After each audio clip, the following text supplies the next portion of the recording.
ఆ దేవునికి భయపడే వ్యక్తిని, దేవుని భయము కలిగిన మనిషిని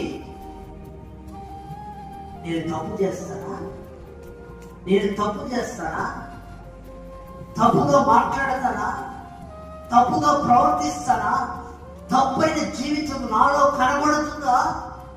కనబడుతుంది. ఎందుకంటే నాలో దేవుని భయం ఉందమ్మా. ఏముంది? నాలో దేవుని భయం ఉంది. మరి దేవుని బిడ్డలారా, దేవుని వాక్యం మనకి ఏం నేర్పిస్తుంది? దేవుని భయము ఏ వ్యక్తిలో ఉంటుందో, ఏ మనిషిలో ఉంటుందో, ఏ పట్టణంలో ఉంటుందో, ఏ ప్రజల మధ్య ఉంటుందో,